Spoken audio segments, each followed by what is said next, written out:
Hello friends, mission job में आपका स्वागत है। आज बीएसएससी सीजीएल की तैयारी के क्रम में आज एक टॉपिक लेते हैं कांग्रेस अधिवेशन। कांग्रेस अधिवेशन से क्वेश्चंस लड़ेंगे और संभावना है कि क्वेश्चन आएंगे ही, इसलिए हमने इस चैप्टर को पकड़ा है और इसे जो रिलेटेड प्रश्न आएंगे वो हम यहाँ देखेंगे। सारे महत्वपूर्ण जो अधिवेशन हुए हैं उन सारों को हम यहाँ बताएंगे। सबसे पहले कांग्रेस अधिवेशन के बारे में जानें। कांग्रेस है क्या? कांग्रेस की स्थापना कब हुई? तो कांग्रेस की स्थापना सबसे पहले 1885 ईस्वी में हुई। याद रखने वाली चीज़ें हैं। कांग्रेस की स्थापना बेहद इंपॉर्टेंट सवाल है और बार बार परीक्षाओं में पूछे जाते हैं। कांग्रेस की स्थापना कब हुई? तो 1885 ईस्वी में हुई। ठीक है। और संस्थापक की अगर बात करें तो संस्थापक कौन है? A.O. ह्यूम। ठीक है, याद रखना है इस चीज़ को। A.O. ह्यूम जो कि 1885 ईस्वी में कांग्रेस के स्थापना किए थे। ठीक है। और भी कांग्रेस के संस्थापक सदस्य थे। फिलहाल हमको सिर्फ यहाँ पे पढ़ना है कि कौन सा अधिवेशन महत्वपूर्ण है और कौन से अधिवेशन कहाँ हुआ था, उसके अध्यक्ष कौन थे, तो इसके बारे में हमें मोटा मोटी जानकारी लेनी है। ठीक है। पहले की अगर बात करें, सबसे पहले अधिवेशन की बात करें तो सबसे पहला अधिवेशन जो हुआ था वो 1885 ईस्वी में मुंबई में हुआ था। मुंबई अभी उस समय बम्बई। ठीक है। तो 1885 ईस्वी की अगर बात करें तो सबसे पहला मुंबई में हुआ था और उसके अध्यक्षता जो किए थे, उसकी अध्यक्षता बोयमेश चंद्र बनर्जी ने किए थे। ठीक है। जबकि संस्थापक कौन थे? A.O. ह्यूम। 1885 ईस्वी में उसकी पहली अध्यक्षता कौन किए थे? बोयमेश चंद्र बनर्जी। पहला जो अधिवेशन हुआ था उसमें 72 प्रतिनिधि भाग लिए थे। देखिए, 3-4 इम्पोर्टेंट जो चीज़ें होती है हर अधिवेशन में, उस चीज़ों को हमने यहाँ उठाया है और जो महत्वपूर्ण है वही। तो सबसे पहले बार बार हम इस चीज़ को रिपीट कर रहे हैं, 1885 में स्थापना हुई है कांग्रेस की। अध्यक्ष संस्थापक कौन है? A.O. ह्यूम। 1885 में पहला अधिवेशन हुआ है, मुंबई में हुआ है। अध्यक्षता कौन किए थे? बोयमेश चंद्र बनर्जी। 72 प्रतिनिधियों ने भाग लिया था। ठीक है। अब आएंगे दूसरा को हम छोड़ देंगे क्योंकि जो महत्वपूर्ण है उसी को हमको यहाँ पढ़ना है। दूसरा है 1887 ईस्वी में। 1887 ईस्वी में कहाँ हुआ था? मद्रास में हुआ था और इसकी अध्यक्षता सबसे पहले मुस्लिम अध्यक्ष बने थे बदरुद्दीन तैयबजी। यहाँ पे भी आप देख लें, मेंशन किया हुआ है, प्रथम मुस्लिम अध्यक्ष बदरुद्दीन तैयबजी को बनाया गया था। तो तीसरा जो हुआ था वो 1887 ईस्वी में मद्रास में हुआ था। बदरुद्दीन तैयबजी इसके अध्यक्ष बने थे जो कि पहले मुस्लिम अध्यक्ष थे। ठीक है। फिर चौथा की अगर बात करें, चौथा जो अधिवेशन हुआ था वो 1888 ईस्वी में हुआ था। कहाँ हुआ था? इलाहाबाद में हुआ था, जिसका नाम बदलकर अभी प्रयागराज कर लिया गया। ठीक है।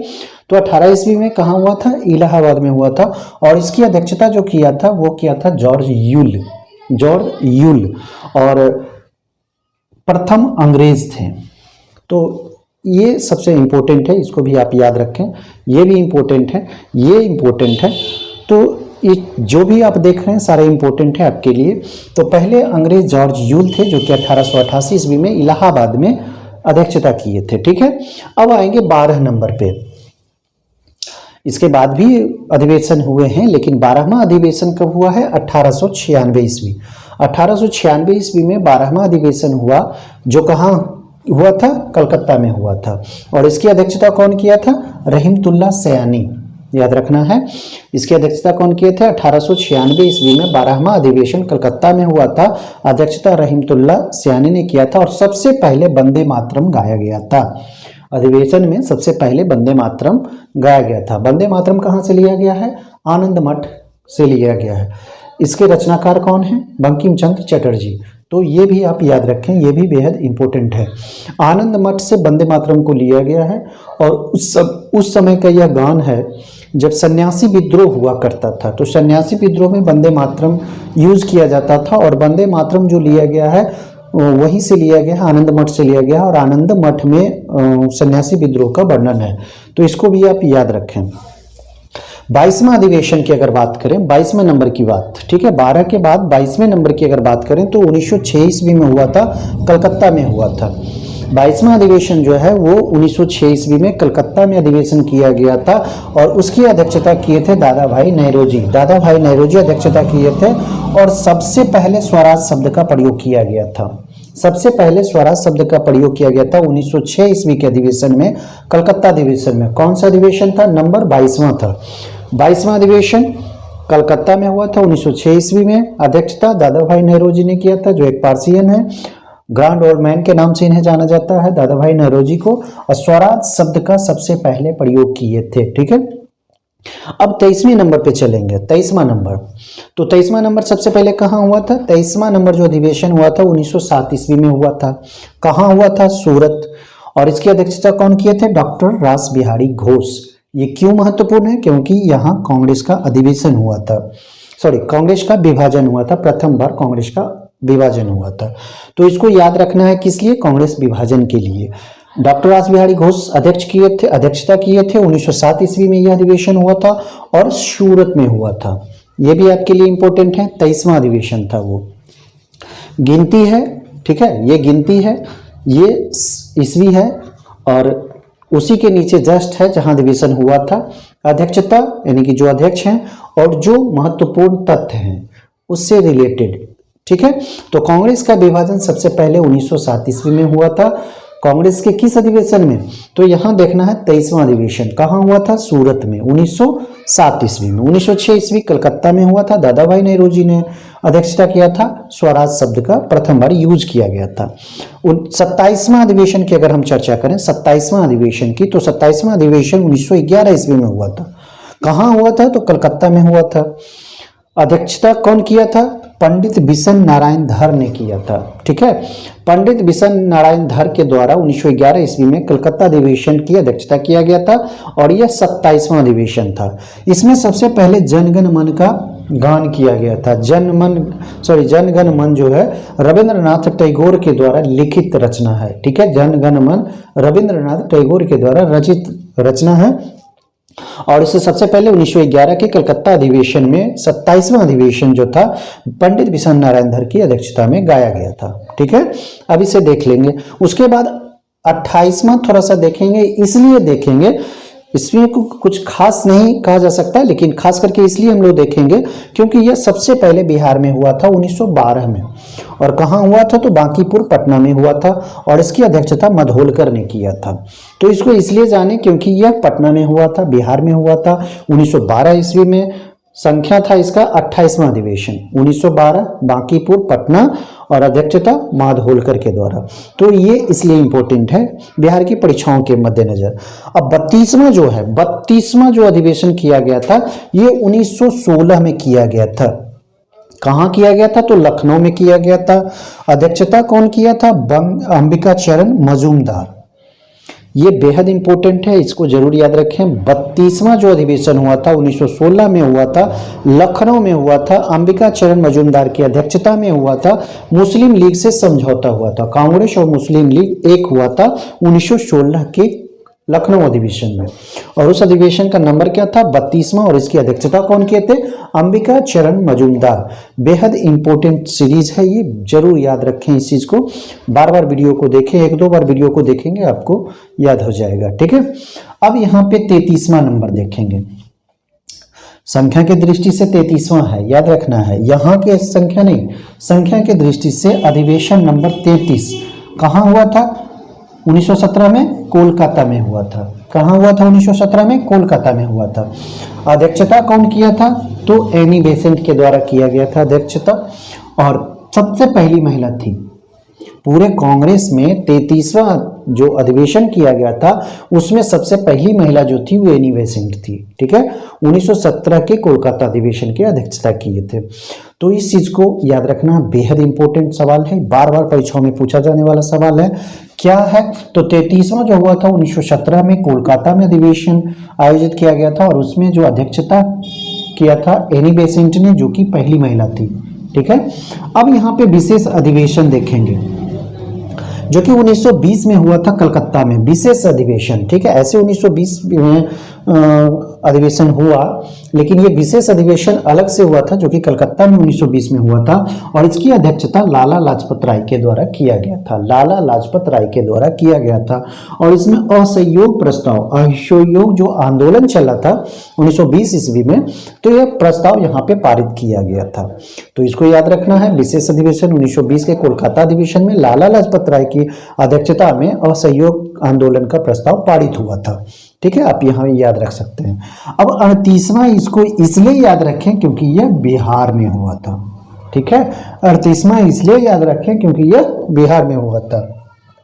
1922 ईस्वी में गया में सबसे पहले, ठीक है, इससे पहले बांकीपुर में 1912 में हुआ था मधोलकर की अध्यक्षता में, और 1922 में गया में हुआ था चित्तरंजन दास की अध्यक्षता में। तो इंपॉर्टेंट है, याद रखना है इस चीज को। 1922 ईस्वी गया में 38वां अधिवेशन था और चित्तरंजन दास की अध्यक्षता था। ठीक है, इसको याद करिए। अब विशेष अधिवेशन एक और हुआ था जो कि 1923 ईस्वी में हुआ था, दिल्ली में हुआ था। इसको याद रखें आप, विशेष अधिवेशन 1923 में दिल्ली में। अबुल कलाम आजाद अध्यक्ष बने थे, अबुल कलाम आजाद। ये इसलिए इम्पोर्टेंट है क्योंकि ये सबसे पहले युवा बने थे, बहुत युवा थे, और इसीलिए इनको याद किया जाता है। 1923 का दिल्ली अधिवेशन जो कि विशेष अधिवेशन था, और अबुल कलाम आजाद पहले अध्यक्ष बने थे जो सबसे युवा थे। एक और इम्पोर्टेंट यहाँ पे 40 नंबर आप देखें, 40वां अधिवेशन जो हुआ था 1924 ईस्वी में, और यह बेलगांव में हुआ था।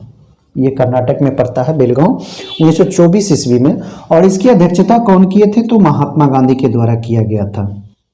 इंपॉर्टेंट है, महात्मा गांधी इंपॉर्टेंट है। 1924 बेलगांव 40वां अधिवेशन, एकमात्र अधिवेशन की अध्यक्षता महात्मा गांधी के द्वारा 1924 ईस्वी में बेलगांव में। ठीक है, याद रखना 40वां अधिवेशन। एक और महात्मा गांधी के द्वारा शामिल हुए थे महात्मा गांधी 1901 ईस्वी में, तो इसको भी याद रखें आप। 41वां अधिवेशन जो हुआ था 1925 ईस्वी, यहाँ देखिए 1925 ईस्वी कानपुर में 41वां अधिवेशन बेहद इंपॉर्टेंट है। 41वां अधिवेशन 1925 ईस्वी में कानपुर में आयोजित किया गया था और इसकी अध्यक्षता सरोजनी नायडू ने किया था। अब ये क्यों इंपॉर्टेंट है? तो सबसे पहली भारतीय महिला इसकी अध्यक्षता की थी।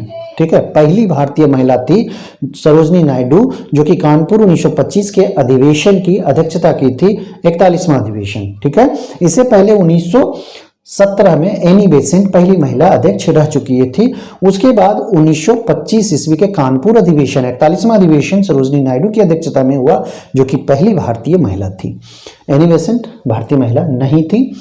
उसके बाद 43वां अधिवेशन की बात करें तो 43वां अधिवेशन जो हुआ था 1927 ईस्वी में 27 में हुआ था और मद्रास में हुआ था। 1927 ईस्वी में मद्रास में 43वां अधिवेशन हुआ था और इसकी अध्यक्षता डॉक्टर M.A. अंसारी के द्वारा किया गया था। ये इसलिए इंपॉर्टेंट है क्योंकि पूर्ण स्वाधीनता की मांग सबसे पहले की गई थी। पूर्ण स्वाधीनता की मांग सबसे पहले अगर की गई है तो 43वां अधिवेशन 1927 में किया गया था मद्रास में, और इसकी अध्यक्षता डॉक्टर M.A. अंसारी के देखरेख में हुआ था, अध्यक्षता किया गया था। उसमें पूर्ण स्वाधीनता की मांग की गई थी। ये इंपॉर्टेंट है। 45वां अधिवेशन भी महत्वपूर्ण है क्योंकि 1929 ईस्वी का जो अधिवेशन हुआ था लाहौर में, और इसकी अध्यक्षता जवाहरलाल नेहरू के द्वारा किया गया था। इसमें पूर्ण स्वराज की मांग की गई थी।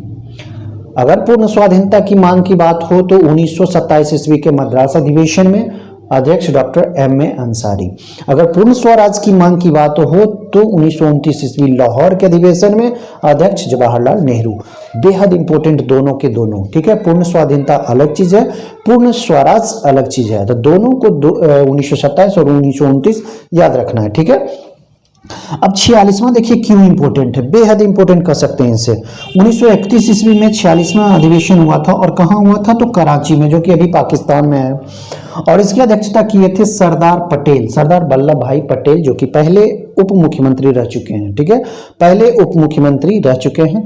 1931 ईस्वी का कराची अधिवेशन जो कि 46वां अधिवेशन था, इसकी अध्यक्षता सरदार पटेल के द्वारा किया गया था, और इसमें जो इंपॉर्टेंट बातें हैं वो है ये कि मौलिक अधिकारों की मांग की गई थी। मौलिक अधिकारों की मांग की गई थी सरदार पटेल की अध्यक्षता में। ठीक है, कौन सा अधिवेशन था? 46वां।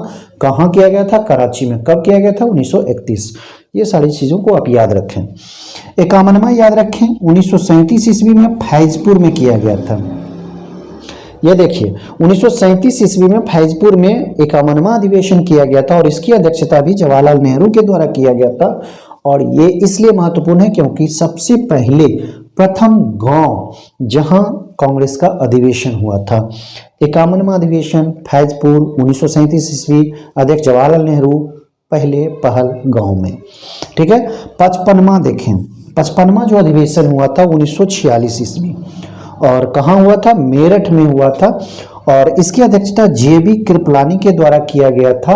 और जेबी कृपलानी आज़ादी के समय अगर पूछा जाए कांग्रेस के अध्यक्ष कौन थे, भारत जब आज़ाद हुआ था तो कांग्रेस के अध्यक्ष कौन थे, तो जेबी कृपलानी, इसको याद रखना है आपको। तो इस तरह से इतने इम्पोर्टेंट जो भी अधिवेशन है कांग्रेस के, ये आपके लिए बेहद इम्पोर्टेंट है। आप इसे स्क्रीनशॉट ले सकते हैं या फिर नोट अगर कर लिए होंगे तो बहुत अच्छी बात है, इसे जरूर देख लें क्योंकि बेहद इंपॉर्टेंट है, इससे सवाल आएंगे। ठीक है। तो इतना सही सवाल आएंगे और इतने से ही सवाल पूछे जाते हैं। कांग्रेस का जो अधिवेशन है कब, क्यों, कहाँ, कैसे, तो ये चीजें पूछी जाती है, याद रखना है। ठीक है। एक चीज और भी याद रख लीजिएगा, 1940 ईस्वी में रामगढ़ में जो हुआ था, जो कि अभी झारखंड में है रामगढ़, 1940 ईस्वी में हुआ था और इसकी अध्यक्षता कौन किए थे? अबुल कलाम आज़ाद के द्वारा किया गया था। ये इसलिए हम बता रहे हैं क्योंकि 1940 से 45 के बीच कोई अधिवेशन नहीं हुआ था और उस समय अध्यक्ष अबुल कलाम आज़ाद थे। तो इस तरह से अगर पूछा जाए कि लंबी अवधि तक अगर कोई अध्यक्ष हैं तो वो कौन है, तो अबुल कलाम आज़ाद का नाम आएगा क्योंकि 1940 से 1945-46 तक अगर कांग्रेस के अध्यक्ष रहे हैं तो वो अबुल कलाम आज़ाद रहे हैं। ठीक है। तो इसको जरूर आप याद रखें, 1940 से 1945-46 तक कोई अधिवेशन नहीं हुआ था और इसकी अध्यक्षता कौन किए थे, मतलब अध्यक्ष कौन रह गए थे, तो अबुल कलाम आज़ाद। तो दोस्तों वीडियो कैसा लगा लाइक और कमेंट जरूर करें, शेयर ज़्यादा से ज़्यादा करें। धन्यवाद दोस्तों।